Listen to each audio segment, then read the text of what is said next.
What's up, everybody? Howdy, folks. How's it going? Hello. I hope everyone's doing good. Hello. Welcome to the Sound of Fire podcast, episode 6, week 6. I am Michael, aka DRBEAKER. I am Anthony, aka VILARHINO, and for those of you joining us for the first time, a real quick rundown because the show has seen some changes recently. True. So let's give you just a real quick rundown of what we're doing these days. So before we were kind of doing deep dives and different stuff, but now the Sound of Fire podcast is a show where Beaker and I speak candidly about what's hot in the music scene right now. I mean, what was hot that you forgot about. We do a little music history section and about new things that you should check out or know about or have heard, you know? We're doing a weekly music news and industry breakdown. It's a really good time and we're on episode 6. So welcome. Correct. 6 episodes, dude. That's kind of a big deal. Yeah, man, we're getting there. We're almost we're 6% to 100. 6% to 100. Oh my god, can you imagine when we're celebrating our 100th episode? I can't. That's kind of crazy. So that's a little far high away.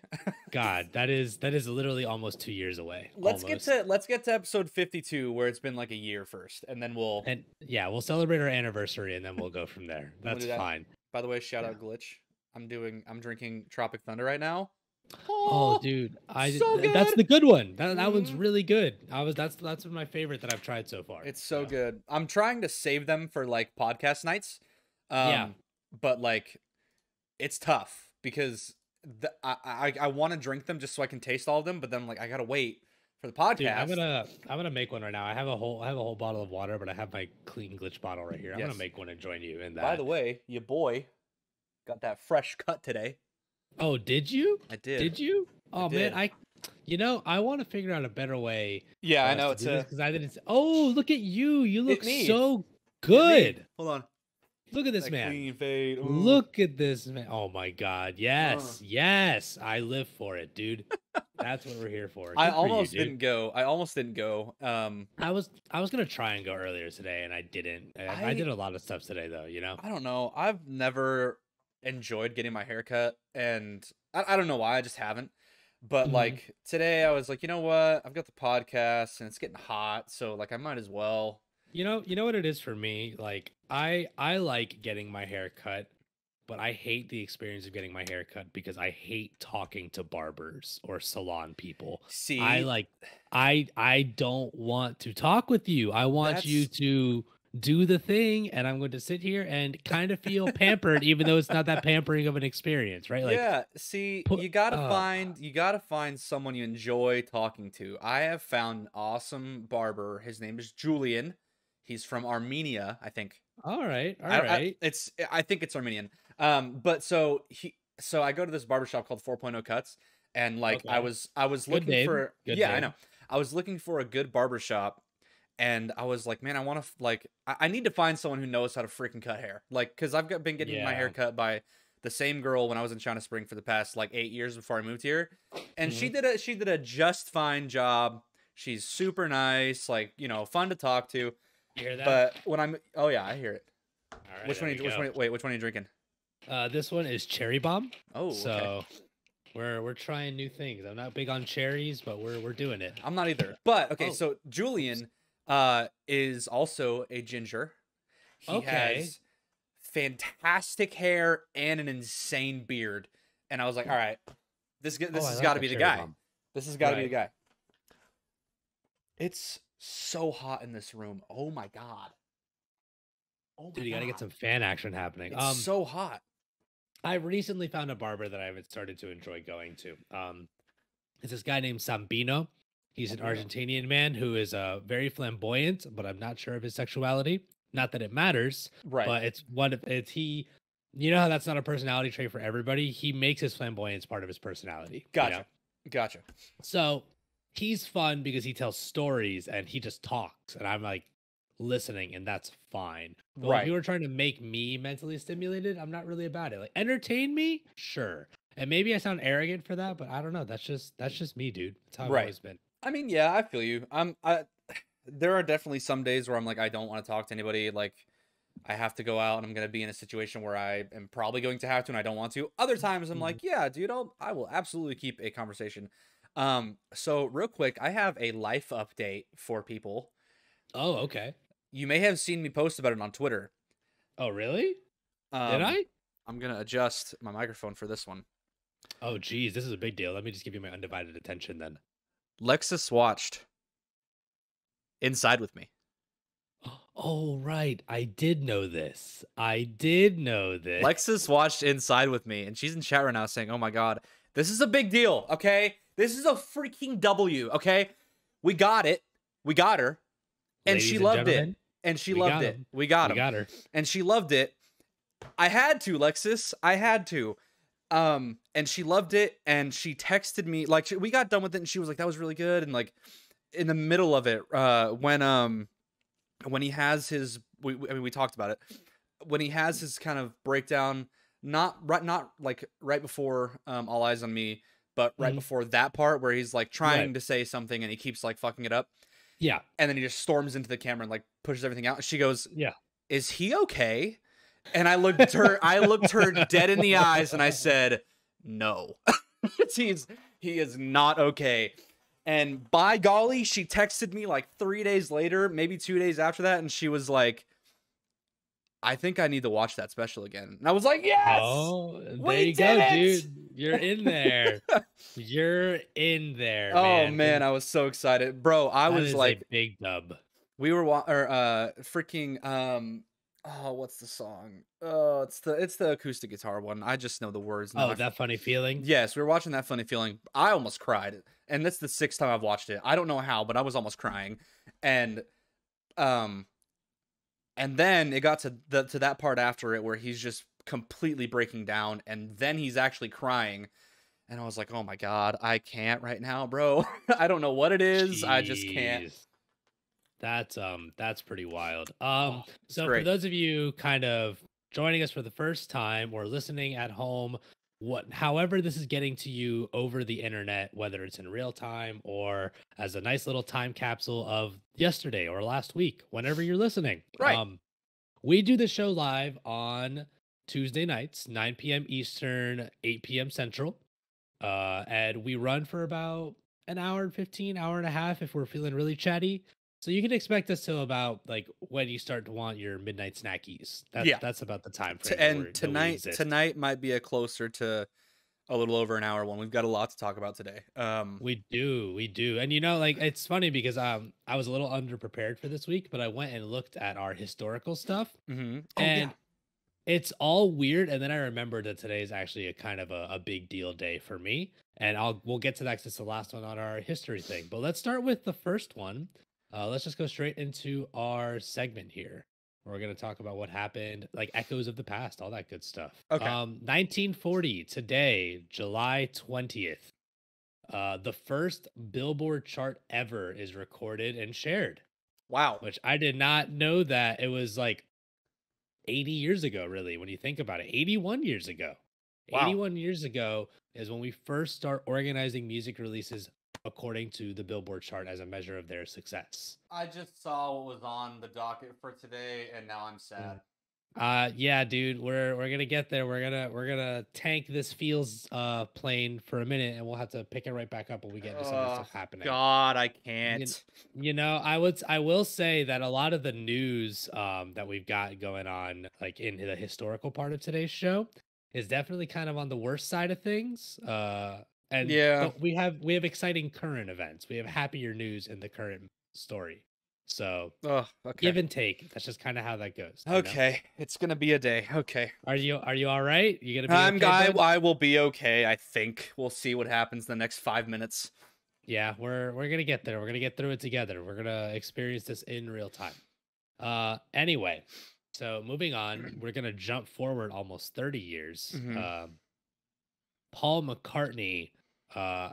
His wife announces on national British TV, or not his wife, his fiance at the time, that their engagement was called off. Oof. And you know, that hurts real bad. Getting an engagement called off in general probably sucks. Getting it called off on live television probably doesn't feel too great. Probably not too hot. Yeah, not great. So a big F in the chat for Paul McCartney, please. For Sir Paul McCartney. Exclamation shout out Paul McCartney. Yeah, shout out Paul he needs McCartney. the shout out from us for sure.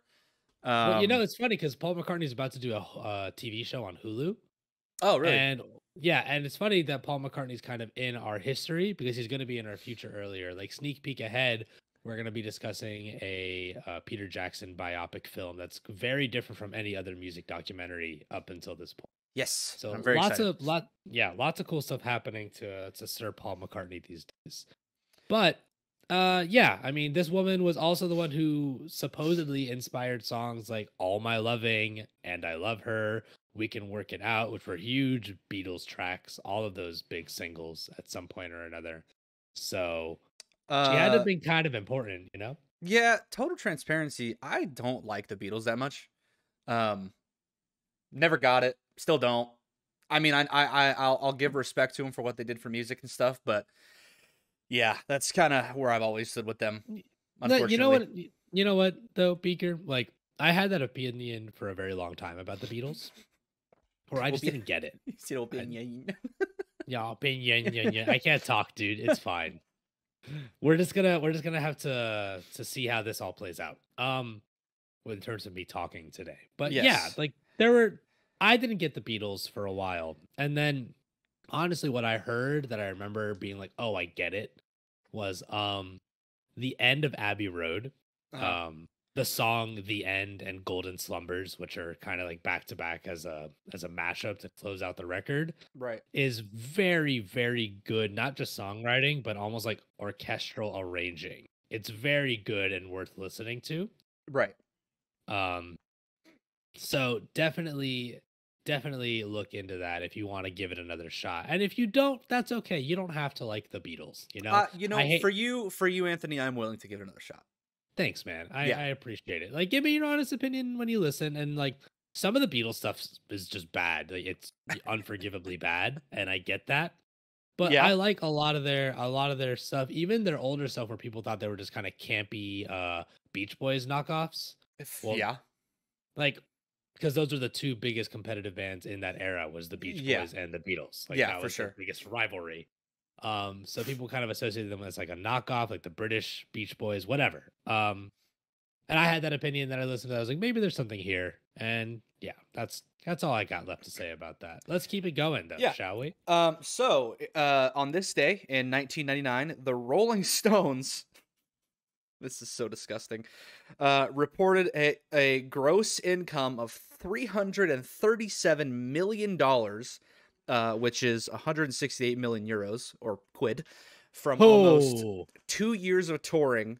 From their Bridges to Babylon and No Security tours, the Stones had played to over 5.6 million people, selling out about 20 shows. Or no, all but 20 shows. Holy shit. That's a lot of money. That is a lot of money. And I'm finding out how much money that is today. Oh, please. Oh, God. That's hundreds, thousands, millions. That's six. Yep. Yeah. That's 337 million in 1999 is worth $549,589,147.66 today. That's about almost $1 billion, $500 million. Yeah, that's about what I expected, though. I mean, 1999 wasn't that long ago. Right, it wasn't a huge jump, but it's still a lot of money. Yeah, unlike our Elton John fact last week from $8 million to like 20 million or whatever it was. Right, yeah, like that was an absurd jump. So yeah, that's like money that, unless you are a top 40 artist, as a musician, you will never see, ever. Yeah, it just doesn't happen nowadays. That just doesn't. That kind of success. I mean, you know who probably? Because the thing is, this is from touring. Yeah, this is not from music sales. Right? That's not even from music sales. That's just from touring. I don't think that any top 40 artist is doing the kind of touring that the Rolling Stones did. And especially because we live in such a weird world now when it comes to touring, like post-COVID. We'll never see that again. We will never see something like, maybe in like half a century. Yeah. We'll see that kind of like, or like 25 years maybe. I think in 25 years we could see those kind of touring numbers happening again. Because you got to consider by 1999, the Rolling Stones are fucking huge. They're literally like I said, in 1999, they had played to over 5.6 million people, selling out all but 20 of their shows, and they're playing like national arenas, you know, like Madison Square Garden. Like, come on, they're selling out huge venues. Yeah, insanely large capacity places. Right. So that's very impressive. Good for them, the ugly bastards. I'm doing the Rolling Stones with my adult students right now, so I'm going to tell them this tomorrow because they're not going to believe me. Yeah. And by the way, come listen to my podcast where I talk about the Rolling Stones. Right. And they'll be like, what's a beaker? What's a rhino? Why is your name spelled like that? Also, why is there so much lighting in your apartment? What do you do on the weekends? And then I'll avoid them. I don't want any of my students knowing what I'm doing here. Yeah. Honestly. So this next one I only included because I know this one's not going to, a lot of people aren't going to know about this one, but one of Jackson Browne's most famous songs has come into my life again, kind of by accident. Okay. And I can't really disclose why yet. Not that it's a big deal, but if I do have any students watching, it's kind of a big deal that they know about it. But anyway, Jackson Browne settled his lawsuit against U.S. Senator John McCain and the Republican Party after his 1977 hit Running on Empty was used without permission in a McCain presidential ad from 2008 that this was distributed on TV and the internet. So McCain and the Republican Party apologized for using the song in the ad and said that McCain himself had no knowledge of or involvement in the creation or distribution of said video. Yikes. That's a big yikes because, you know, I think about the first time that I've ever heard of artists refusing a campaign, like a political campaign, usage of their song. I hadn't heard of that until recently with Donald Trump. Right. Where I remember this happening. I remember this happening and seeing stuff about it. Obviously, I was how old was I? I was 13 at the time, I think. So like it wasn't I wasn't, you know, really listening to what was going on in politics at the time, but I do remember this. And yeah, now that I'm so much more into the music industry and music business and stuff now that I am, yeah, this is just a big yikes. I mean, the fact that you know, even though it's the Republican Party, but anybody could have done it and probably not asked for permission. And it's just crazy because you know that they're dishing out millions of dollars for everything else, but they're like, but we're not going to pay this guy to play his song. Fuck that. Yeah, it's pretty scuffed no matter which way you look at it, you know. It's either they were intentionally going behind his back and doing it, or it was some intern who didn't know that you need to ask for permission for copyright stuff. Like it could have gone either way. There's no way of knowing for sure. But that was pretty interesting. But yeah, that one's probably that one's kind of paling in comparison to this next one, guys.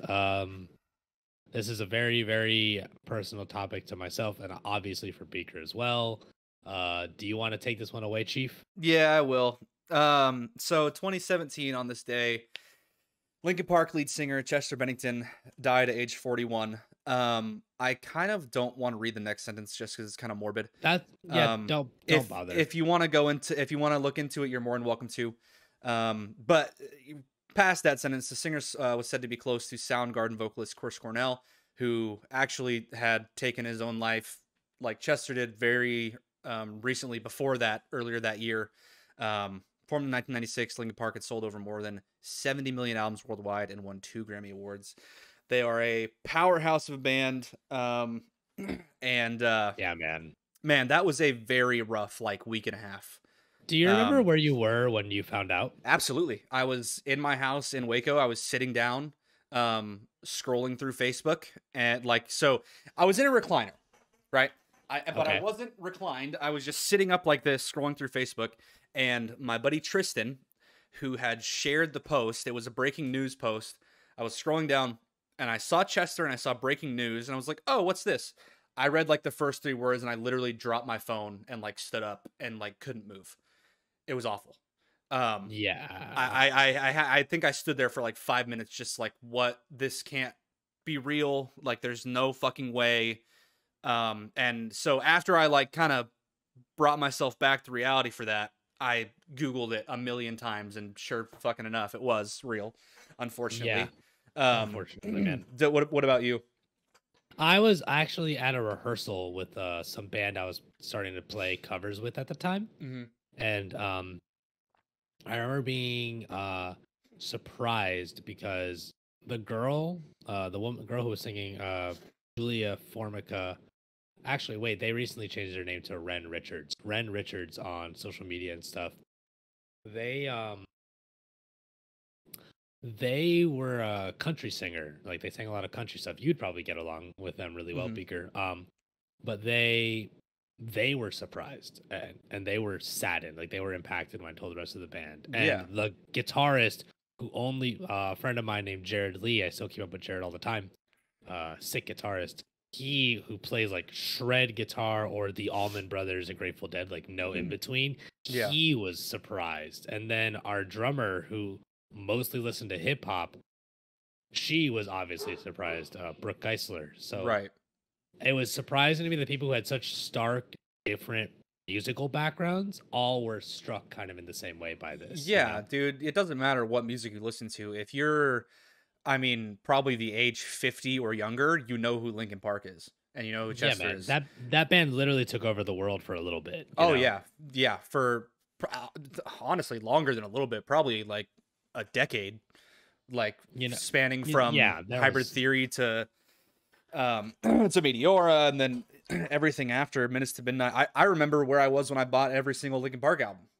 Dude, I mean, like, just kind of going off the rails here, talking about the like kind of the reach of Linkin Park as a band, right? Linkin Park kind of was the first cringe band in a way. And I love Linkin Park, and I love the cringe content that it was associated with. You know, like, do you remember AMVs, like anime music videos that just featured Linkin Park music? Oh, and it was always really edgy from like Naruto or Bleach, and it was just really, really intense, and kind of cringy, and it was always like In the End or Crawling, and it was just like, what the fuck is happening, you know?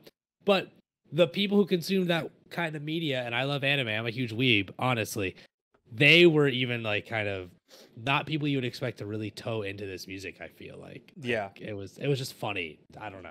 Well, it's funny because Linkin Park actually like kind of did their own anime music video. They did with Breaking the Habit. Yeah, right. They're like, hey, we see you, we get it. Might as well. So yeah, I remember where I was when I bought every single Linkin Park album. And I think that day when I found out, I called my dad. And he was at work. And I probably should have waited till he got home. But I called him because I just had to tell someone. And he was the person, like, my dad is, like, my musical guy. I literally grew up listening to Linkin Park with him. That's, like, our band. That's why I have this tattoo. Like, we have matching Linkin Park tattoos. Right on. So I called him, and, like, he answered. And I was like, dude, like, Chester's dead. Like, Chester's gone. And he was like, what? I was like, Chester is fucking dead, dude. And he was like, okay, let me call you back. Like, it was like a family member died. It was a thing. It's such a weird thing to be so distraught and upset when someone you've never met in your life passes away. But it's like that weird thing with, it's almost like you kind of grew up with them because they started so young and you've been with them for every single album. And you've watched them become 40-year-olds, you know, like it's just that weird phenomenon. It is. You're as much a part of their formative years as they're a part of your formative. Exactly. Exactly. I think that's a fair assessment of that kind of thing, that situation. So I don't know. It's regardless, it's really sad news. Like very today, much so. I actually stumbled across a Reddit thread that broke down a lot of Chester Bennington's side projects and stuff that he collaborated on and stuff. And the post is actually rather lengthy, and I won't get into all of it here, but I'll share it with you, Beaker, so you can check it out because I feel like you would appreciate listening to some of this. Of course. Today. Like I did. I was listening through a lot of it today. Like a lot of deep cut stuff too. It's super cool. So let me PM that to you, and there. Now you can check that out later. Awesome. Yeah, well, so like I haven't been on like social media all day. I've just been like, I woke up at like 11. I didn't want to, but I woke up at like 11. I wanted to wake up earlier, but I woke up, kind of just started like watching some YouTube or something, hang out with my girlfriend. and then I went and got my haircut, and then I came home and I took a nap, and then I started setting up for this, and that was pretty much it. That's like my whole day. So I haven't been on social media at all today. So it was totally lost on me that today was what 4 years? 4 years. God, no fucking way, dude. Yeah, man. Holy crap. It's kind of crazy to think about, honestly. That's insane. Yeah. But you know, that's just that's how it goes. Yeah. Like time doesn't stop. Time is a construct and it's not real. Time isn't real. We're the only mammals that worry about time. This is now a time cube podcast. Simulation. It's a simulation. Scientists have proved that it's more like. Okay, I won't get into that because that's a deep dive for a different day, and not for this podcast. But that's for the cryptid show. That's for the other podcast. The one in the works, right? Yeah, right. Okay, excellent. So that's kind of what was happening on today in history. Let's get into what's happening kind of right now in the past couple of days, the past week or so. Some of these are new things. Some of these are updates on stories we talked about last week. Right. We got a pretty interesting cross section here. I'm looking at one of these links and it is the wrong link, but I think I have it. It's fine because I have that somewhere else. So we're good. Let's just go right into it. Biz Markie, rapper, passes away at 57. Yeah. So if you don't know who Biz Markie is, it's the guy who's got the fantastic hit "Just a Friend." When you say he's just a friend, everyone knows that song. Everyone knows that freaking song. Yeah. So I was actually I've never been like a huge rap guy, but there are definitely some rappers that I have listened to, and obviously I've heard Biz Markie's song "Just a Friend" a million times in my life, and I'm sure I'll hear it a million times more before I die. For sure. But I was actually really sad when I saw that he passed away, because and as soon as I saw that song popped in my head, and I was kind of singing it in my head all day. But as far as I know, it hasn't been released as to how he passed yet, has it?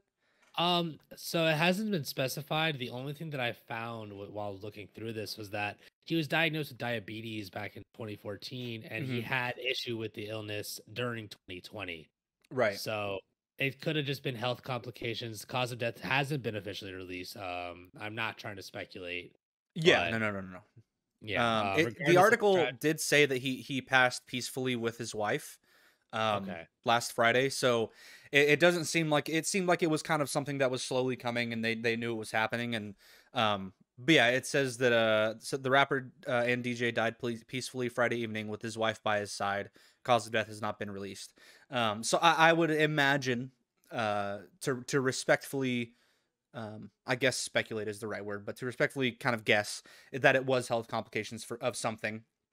And luckily it was not, ugly or that kind of thing. I mean, they at least they're not saying as much, and I don't think if it was, we would ever hear that was the case, Right. But regardless, like, this guy had a tremendous legacy in the way that he changed sample-based hip-hop and a lot of music.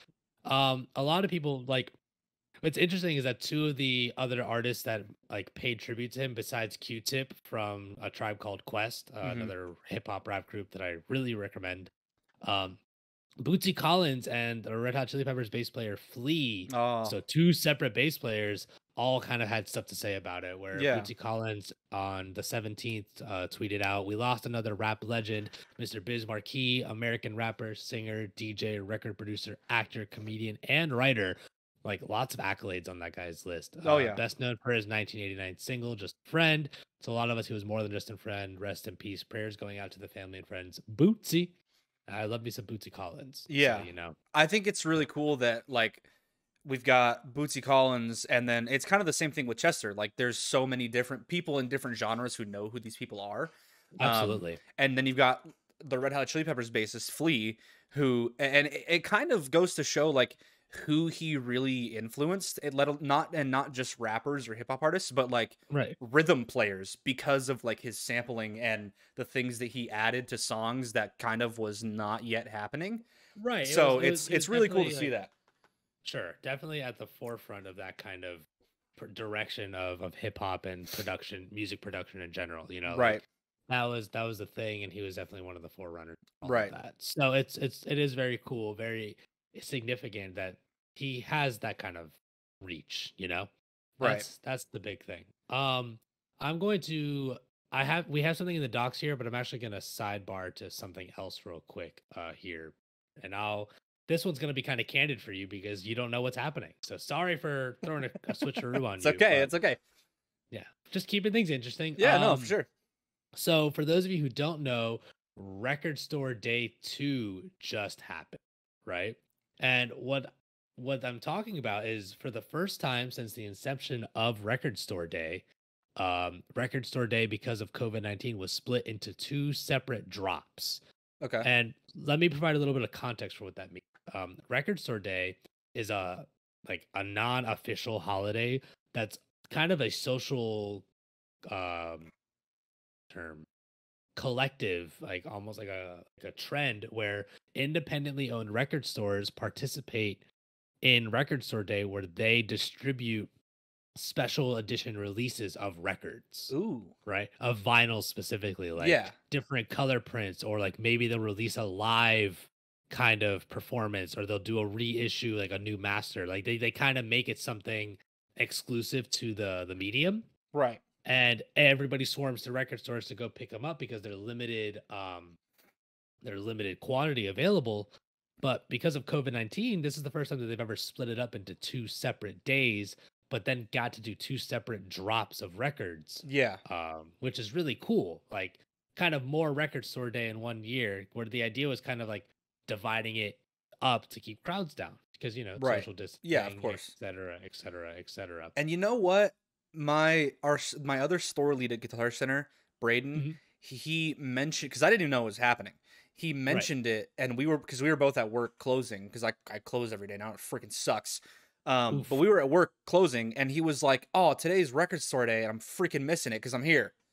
I was like, "Wait, what?" And he was like, "Oh yeah, it's this whole thing." I was like, "Shit, I didn't know that." Yeah.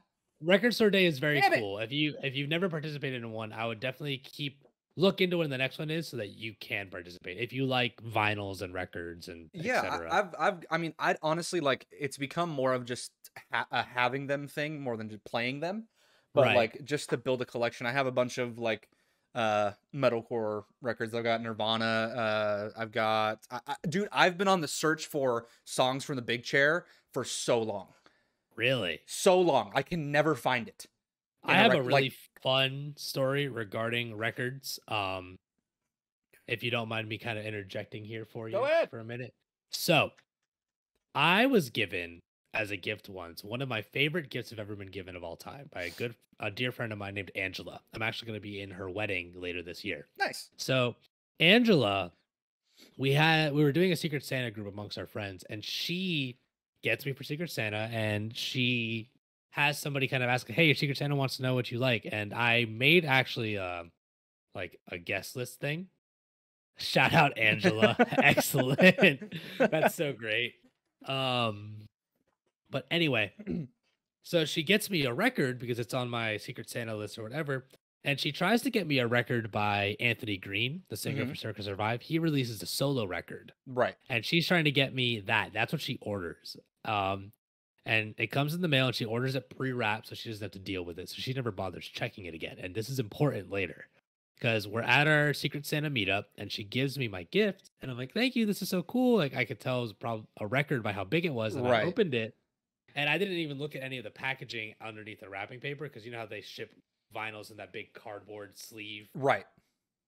So I'm just prying it open, and I opened it, and the record inside is Cowboys from Hell by Pantera.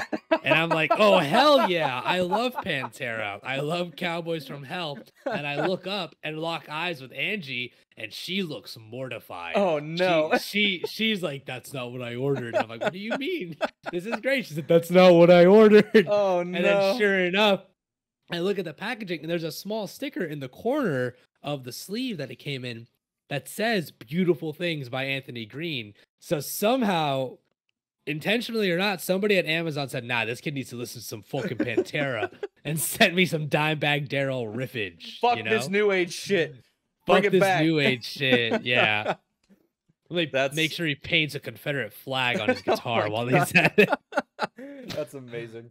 Yeah. So shout out to Angela for the best gift ever. I want to clip this and put this on our social media. Inadvertently the best gift ever. inadvertently the best gift ever. She's the person who also, like, her and I talk about record store day stuff, so that's funny. Well, that's awesome. Yeah, yeah, I definitely need to keep an eye on that. Or if you know when I mean, I'm imagining it's not going to happen for a while now, since it's right. like, It'll probably won't be till like next year. Yeah. So real quick before we move on to our next topic, just the kind of stuff that gets printed for a record store day. The Foo Fighters released 12,000 copies of Hail Satin. I did see that. I did see that. I think it's a cover record. I don't know. I just saw that they put it out. I have no idea what it is. I haven't listened to anything. I am not sure what it is. Gorillaz put out the G Collection, which is like a box set of a bunch of very specific Gorillaz B-sides cool. And stuff. Gorillaz is awesome. Very cool. Yeah, I love the Gorillaz. Are awesome, I guess. Super into the Gorillaz in general. You know, like, I think it's cool. Yeah, I'm the same way. I like the hits, but I haven't like dove deeper into like their music. For sure. St. Vincent, Piggy and Sad But True. Crosby, Stills, Nash and Young, Deja Vu Alternates. Nice. Like lots of weird older stuff too. It's not just new artists participating in Record Store Day. Like older artist estates will kind of get in on it, which is cool because then they release like Aretha Franklin live in Philly 1972. That's awesome. Yeah. That's super cool. Yeah, that's great. Yeah, like if we could use this as a way to kind of function as an anthology for like iconic concerts, I'm super about that. Yeah. You know, I think that is definitely a power move. But yeah, so Record Store Day 2 was kind of a fun little thing that happened that's different from how things normally go down. Awesome. So I thought that was cool to share. And you've got more good news. Oh, yeah. Well, so okay. So are we going to go are you talking about like what we have on the list? Yeah.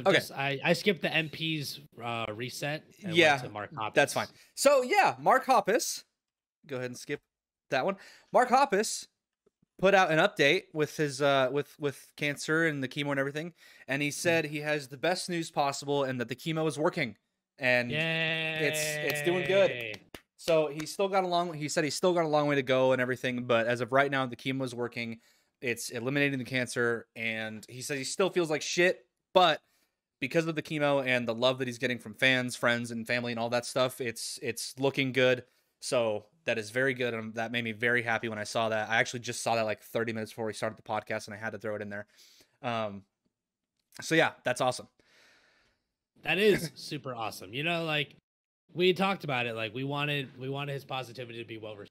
Oh yeah, himself. You know, we wanted it to be genuine, and it seems like it. Like that's very exciting for me. Yeah, you know? It seems like it's going the right direction, and that makes me very happy.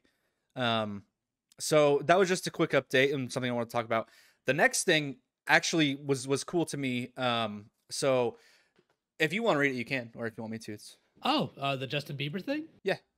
So I think this is very cool because I've been kind of following Justin Bieber's career pretty steadily, like at first, because I was one of those assholes that was like, oh, Justin Bieber sucks, and then I was like, wow, maybe I should not be such a shitlord. I think we all were, and honestly, I've actually enjoyed Justin's music for a long time, but for sure, being as I was already bullied when I was in elementary school, unfortunately.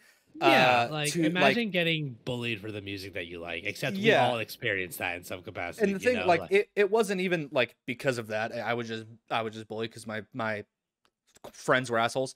But add on top of that, that I like Justin Bieber's music and everyone's talking shit about him. I didn't say that. Right. I didn't bring it up. I just said that he sucked, and but then I was like, you know what? Everyone just doesn't like him because they're jealous of him. And as a 14-year-old kid, and you see, what's happening. Of course, you're going to be jealous about it. But after, I think when I turned like 17, I was like, you know what? Fuck that. Like, the kid's music's good. I'm going to say it's good. And you can eat a dick. Like, I don't care what you think about what I like. It's kind of farcical that it feels like people who are in the alt music scenes are like some of the judgiest fucking people when it comes to music. Yeah, exactly. Like that's... I can't fucking believe it's asinine, dude. It's I think it's crazy the fact that like people judge you on like what you listen to and they think how like that translates to how you are as a person. Doesn't make any sense. Sure. I think it's getting better because honestly, like that used to be the same case with like playing video games. People used to get shit on for playing video games too.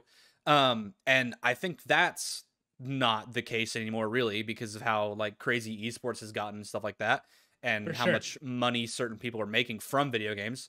But like it's just really weird to me. Or sorry, I was gonna say I don't think it's as bad as it used to be for sure, but I'm also not 12 or 13 anymore. I have no idea what people say in elementary and high schools now, which that could totally still be the case. But as far as I know, no one cares what you listen to unless you're like, oh, I like Imagine Dragons, which I don't understand the fucking hate for them. Ooh. I don't get it. I don't get it. It's they're the new Nickelback. I don't understand why. I think we need to do an episode in the future. I know we kind of shied away from this format, but I think it's worth doing an episode where we deep dive things that people dislike for fun. Yeah. You know, like, and if there's any merit to those things, you know, I'm smelling like a 15-minute segment that we can do every now and then, just as like a splasher in there. Like, this is just a short show, just talking about something, you know? Yeah. That sounds fun. Jot that down. Let's do it. Yeah, they've definitely, jot it down real quick. They've definitely become Imagine Dragons has become the new Nickelback, but it's like Nickelback is still the Nickelback of like being hated. Which for sure, none of it makes sense, dude. Why do people not like Imagine Dragons? It really does. When did that happen?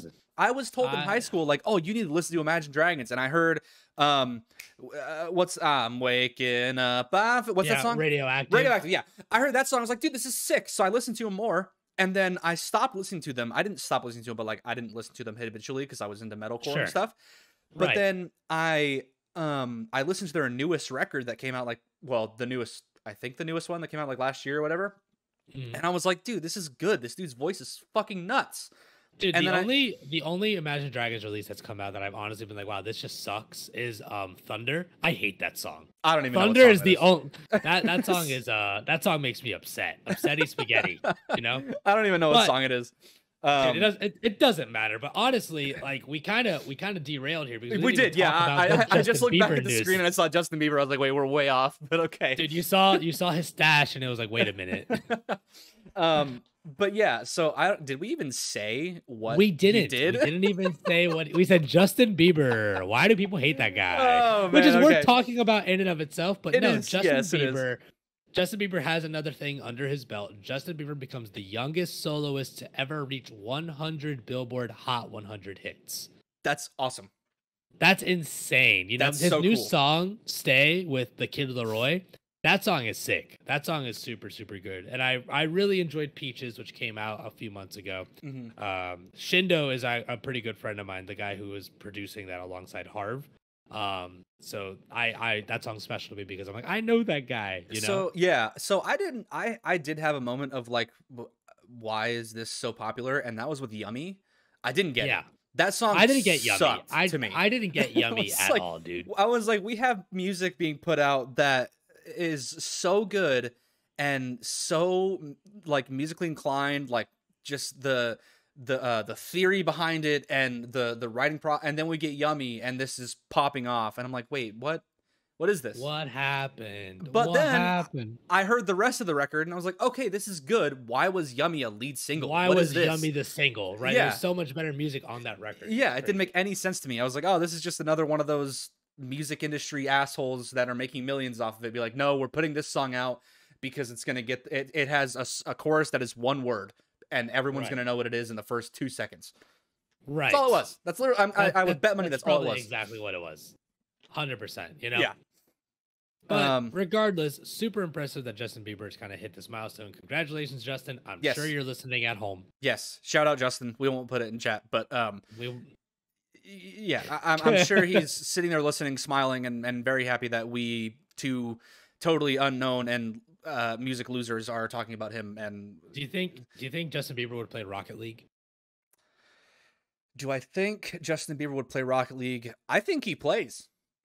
You think he plays? Oh yeah, I think he plays Rocket League, but like just no one knows because because there's no good voice comms in Rocket League, and two, just because I mean he doesn't have to stream or anything to make income, you know. I'm willing to bet Justin Bieber hits the nice save or nice shot all the time. He spams that emote. He does. He spams the what a save and the okay period. Yes, that's all he spams. That sounds like a Justin Bieber thing to do. Excellent. Okay, so next thing that we kind of touched on it a little bit earlier, but the Beatles very intimate docuseries comes out in November. So Peter Jackson is actually the creator of this, and that makes me really excited because he's a very good director. And I know I say I don't really like the Beatles, but just because it's the Beatles doesn't mean I'm not going to be interested in it. I love behind the scenes music stuff, regardless of who it is. I don't care. It's very interesting to me. What's really cool about this is that this is going to be very different from most music biopic kind of documentaries, because the focus of this is the Beatles rooftop concert that they did right before they broke up, right? And all of the footage is like very little of the footage is of the performance. It's what was happening around in the Beatles management team, what was happening in the building, what was happening in the news. Like, it's going to be a very candid approach to talking about this pivotal moment in like music history. Like, a lot of people know that performance specifically. So it's going to be interesting. It's going to be interesting to say the least. We're getting so much good music, like historical content. I know. It makes you wonder why like that stuff doesn't come out more, but it's also like, especially from the Beatles, I guess you have to wonder like who was really carrying a camera around, like shooting all of this stuff, you know?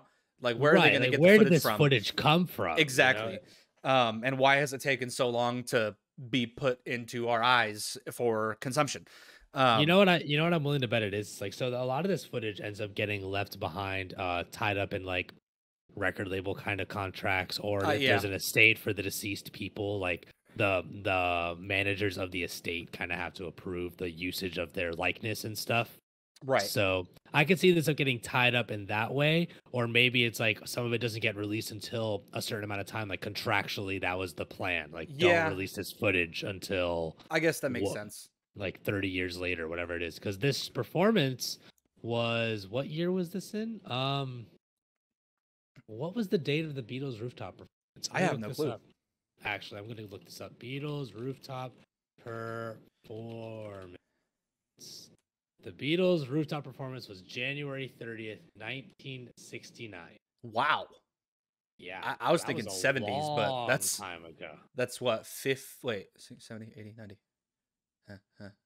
Wait, 70, math. 90. So 52 years? I think so. I think exactly 50. Bro, these fuckers are old. Dude, half of them aren't even there. True. Yeah, you forget. Like, also, okay, this is another problem I have with the Beatles. I don't know if you have the stream pulled up. Look at that picture. They're not good-looking humans. They're not.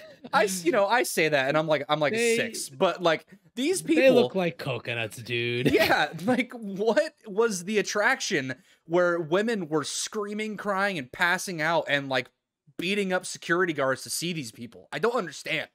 Doesn't make sense to me. You know what it was? It was like what they represented, because they were the first people, like songs like "I Want to Hold Your Hand."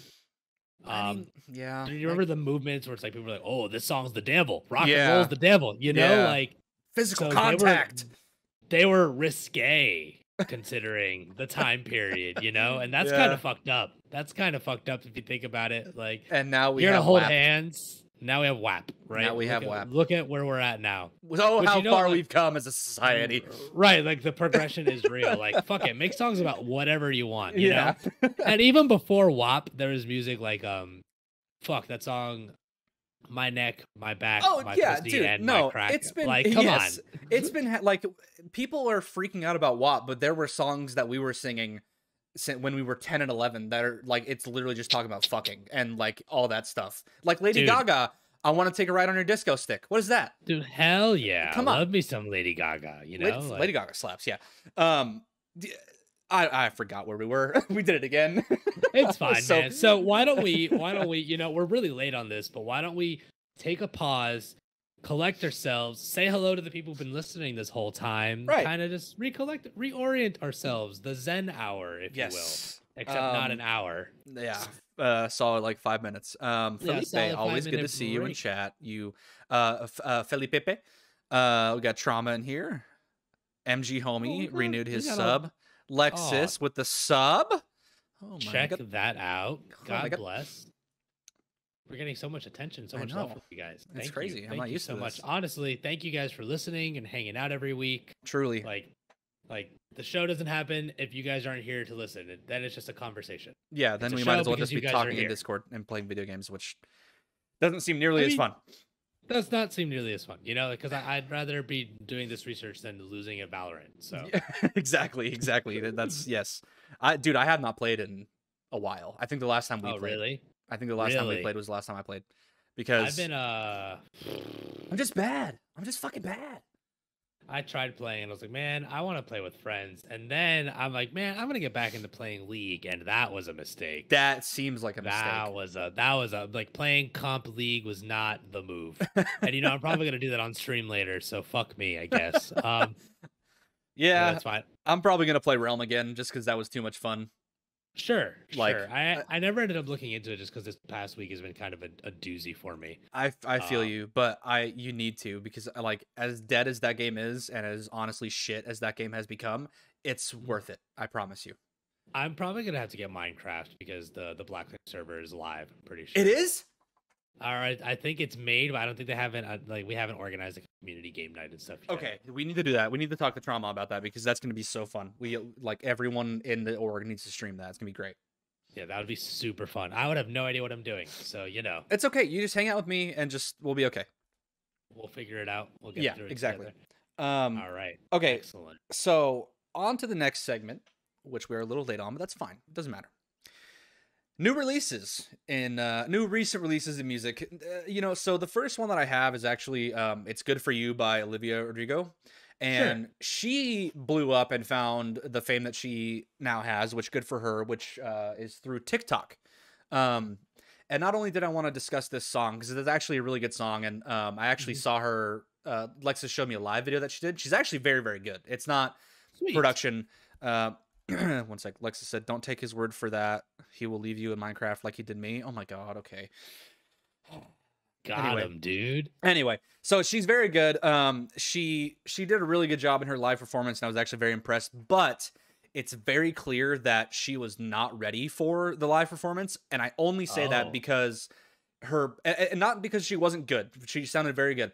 Her vocals, she just sounded out of breath the whole time.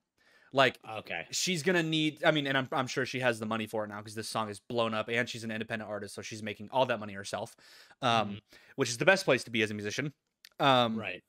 But yeah, so she definitely is going to need a vocal coach, not because she needs the help singing, but just to help her train her breathing exercises so that she doesn't run out of breath constantly. Everybody who makes it there has to go through this process. Exactly. You know, like, exactly. It's part of like the only person who I think had never had to go through that process is Ariana Grande, because Ariana Grande's vocal coach was fucking insane. Like, right. I know people in South Florida who take lessons from Ariana Grande's vocal coach. Oh, really? Very, very, very good and talented coach. Oh, I'm sure he is. If he's working with Ariana Grande, you don't get there by being a fucking slouch. Yeah. She's the bee's knees in this town. Nice. So, I think her name is Ginger, but anyway, it doesn't matter. So actually, something I did want to talk about briefly before we move on to more stuff was TikTok artists and how, like, because TikTok is kind of like blowing up in every shape of like media. It's music, it's streams, it's YouTube. Like, it's everything that you do as a content creator, regardless of what you make, you can blow up on TikTok. And there's a niche for everybody. Exactly. But my biggest thing is that you're getting all these kids who are like 17, 16, maybe 18 years old who are popping off musically, and they are going to be expected to constantly put out more music, constantly, when you can, play more shows, and I don't think they're ready for that at all. You know, it's gonna be interesting because I think, honestly, I kind of disagree with you here, right? Really? So hear me out. If we learned anything from the pandemic that we've all experienced, it's that live music isn't going to be guaranteed as like the primary means of promoting people that are kind of on the up and up, you know? Right. There were plenty of stream-based platform and events that happened that propelled people into the stratosphere, like in terms of their careers. And then there's people that they don't need to be there yet because like they're there are musicians on other platforms like TikTok, specifically, as you mentioned, that just are monetizing their TikTok correctly. Right. You know, and they're making buku's amounts of money posting unreleased, unfinished edits. There's a rapper that I follow on TikTok. I can't remember his name, but his most popular sound to date was him clapping back at somebody who tried to roast him on TikTok for wearing a bonnet. And like the TikTok has like 40 million views or something. And it's like his most viewed thing. It's absurd. And it's very funny and very good. But imagine how much monetization he got from just that TikTok. You know? Yeah, right? I mean, I don't know how TikTok's monetization stuff works. I haven't heard, I mean, it's a new platform. It's only been out for it only started popping off right when the pandemic hit. Like quarantine started happening. Exactly. So like, you know, that's still kind of new info, and really you don't know how it works unless you're the one doing it. And even then you probably are still like, okay, sure. You're still winging it because it's uncharted territory. Right. You know? So I will still keep my opinion on the they're not going to be ready when it comes to live performance. And I only say that because I don't think that I'd say, okay, a lot of them probably did have the want of becoming a musician, touring and doing, you know, just like us. Right. But some of them were probably like, I just make these songs and one of them popped off, but now people want me to tour and release more music. Raggy. Yeah, and so they're going to be expected to tour and they're not going to be ready for it. I really don't think they are, especially the younger artists. And it's probably gonna it's honestly probably gonna create a new generation of like the Disney stardom, like fucks you up type thing, but they're TikTok stars, like that kind of situation. Okay, so it's interesting because there's the opposite kind of, not the opposite, but there's a different approach to this happening. There are creators on TikTok who have just blown up as creators and then transitioned to musicians because they had a guaranteed audience. Right. That girl who did that song, Build a Bitch. I don't know. God, what's her name? She also had a really viral TikTok with the M to the B to the M to the B. God, what's her name? M to the B. Google machine. M to the B TikTok. Bella Porch. Bella Porch has a song that came out called Build a Bitch. Nice. Right? And Bella Porch did not have a platform before TikTok, as far as I know. Bella Porch. That song came out. When did this song come out? God, and it like fucking hold on. Where is this? I found it on Spotify. I'm just trying to get decent. Hella overrated. Lexus says hella overrated in chat. I mean, yeah, I agree, but like still blown up, you know, like all things considered. Yeah, I mean, nowadays it doesn't have to be good to be popular, which is unfortunate. God, when did this come out? Why can't it's 2 minutes long too? That's the fucked up part. Like it's not even like, man, Build a Bitch release. I can't believe Spotify is letting me down. Plus, she's pretty. Yeah, that helps too. She's pretty girl on the internet. May 13th. Y'all seen the RL season rewards? 13th. I have not. Oh, I like that TikTok art that you put in there. I like the TikTok art a lot. Yeah, it's cool. So this is another release that I was kind of hype about. Because I've more recently gotten pretty deep into the electronic music stuff. Mm-hmm.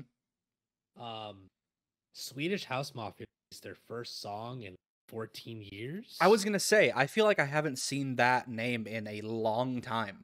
Swedish House Mafia released this song. When was the last song? Oh, dude, I could not tell you. It's been so long since I've even thought about that name. There's food happening. Yay, food! This looks real good, honey. Thank you. I like your hair. It looks nice. Oh, her hair looks great. Hold on. Let's get her in here. Oh, it's so rainbow. Oh, it's badass. It's so badass. Mwah. Look at that. Cute. Look at that. I know. Little cuties. Sorry for interrupting music there. It's okay. It's worth it. So yeah, Swedish House Mafia release. It gets better. I actually haven't heard this. Dude, you should listen to just the beginning of this because it's a percussion nightmare. Babe, Chad is asking if you're single. Are you single? What'd you say?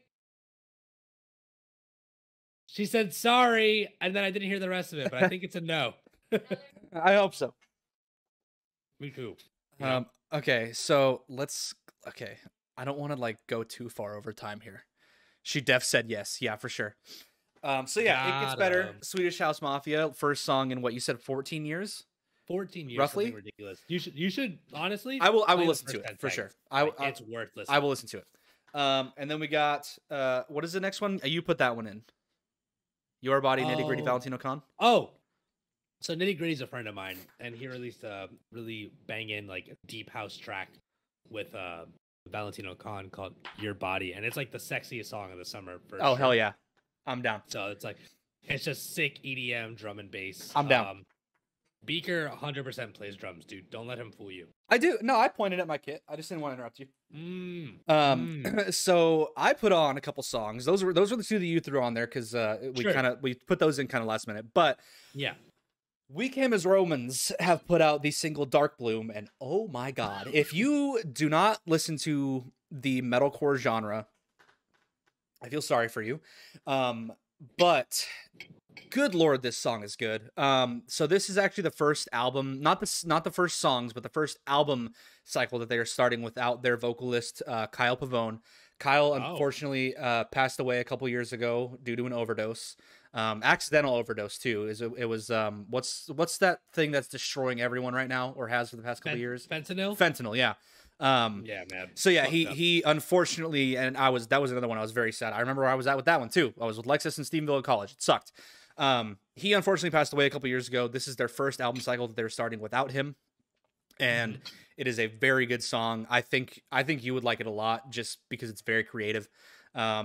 So yeah, I never got into We Came as Romance, but I've only heard good things, so I'll definitely have to check that out. Yeah, they are very good. And Dave, their vocalist, who's been their vocalist alongside Kyle the whole time, really steps up, and he definitely has come to his own as a vocalist, and he's doing a very good job. And the whole band is just fantastic humans and fantastic musicians.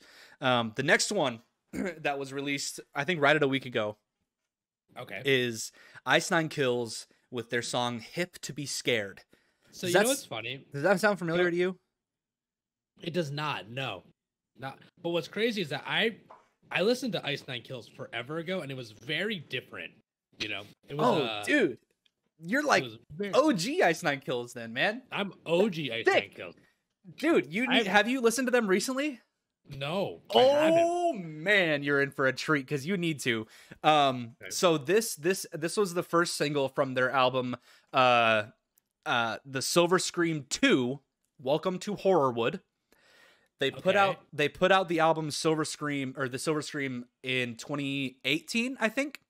Okay. And it's all based off of classic horror films. Ooh, that sounds fun. It's very cool. They have the first song on the album, on the Silver Scream from 2018, is The American Nightmare, which is based off of Nightmare on Elm Street. The second song is Thank God It's Friday, which is actually, you know what? We're going to play a little game real quick, man. We're going to play a little game. All right. Ice Nine Kills Silver Scream track list. Okay, so they're all based on like really, really popular classic horror films. I want you to try to guess which movies these are from. Okay. So I told you the American Nightmare is Nightmare on Elm Street. What is Thank God It's Friday? Is that Friday the 13th? Correct. Okay. There's a couple that are pretty difficult. Stabbing in the Dark. Is that The Shining? No, but they do have one from The Shining. Stabbing in the Dark is from Halloween. And honestly, it's my top 3 on that whole album. The next one is Savages. Another one that's kind of difficult. That's from Texas Chainsaw Massacre. That makes sense, yeah. And then this one's pretty obvious. The Jig Is Up. Is that no, I don't know that one. What is that? Saw. Oh. Saw movies, Jigsaw. A Grave Mistake. Man, okay, now that I'm saying them to you, there's a lot. These are really difficult. I just realized that. Is A Grave Mistake Evil Dead? It is not, but I think they're gonna have one. They haven't done Evil Dead yet, but I think they're gonna have one for this new album with it. A Grave Mistake is The Crow. Oh, okay. Rocking the Boat. Is that Jaws? Yes, it is, and it's so good. They have a fucking breakdown that it has the da-dun.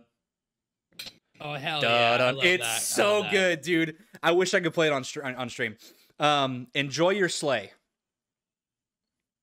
Is that Krampus? No, it's not. So they do a lot of wordplay with these. Enjoy Your Sleigh is a play on Enjoy Your Stay, which is that one's The Shining.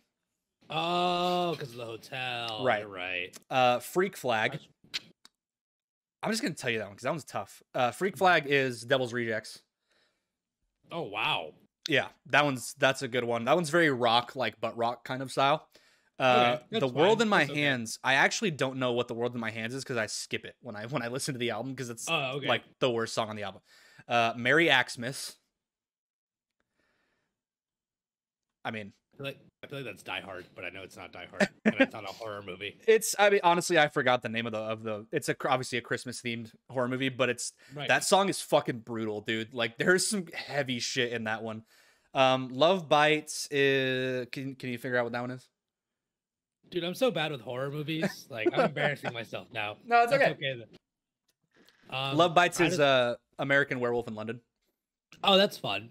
So I went back and looked at the first Ice Nine Kills album that I listened to.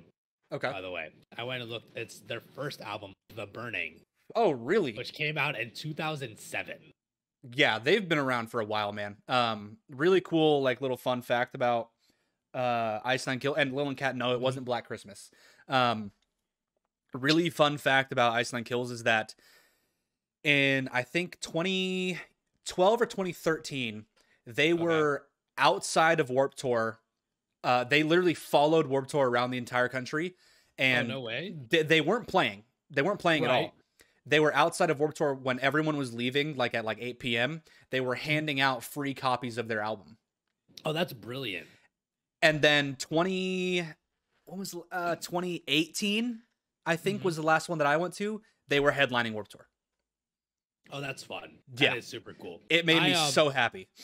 Dude, Lily Cat and I went to the last Warped Tour, the last day of the last Warped Tour ever. Really? Mm-hmm. Yeah, that was man. So yeah, there's one more song. It's called "It Is the End." Okay. And that one's just. Is this the one that you were messaging me that you just found it before the show started? No. No. I've listened to Ice Nine Kills for forever, but "It Is the End" is based on Stephen King's It. Oh, we're still talking about from the album. I'm sorry. Oh yeah. So the band that I did find, we'll end here in a little bit. Trauma, don't freak out. I promise. The band that I messaged you about is called Imminence, and dude, I was listening to that "We Came as Romans" song again just because I love it, and YouTube autoplay played this song. What is it called? What did I say it was? "Heaven in Hiding" by Imminence, and dude, oh my god, it is so good. The vocalist sings, screams, and plays violin. Oh, that's sick. It's badass, and it's so good. But yeah, so that's it. Oh, so the "Hip to Be Scared" is a play on "Hip to Be Square" by Huey Lewis and the News. Oh, okay. And it's based off of American Psycho. That's fun. Yeah. That is a lot of fun. The albums are really fun, and so this was the first single for this new album, or well, I guess Silver Scream 2.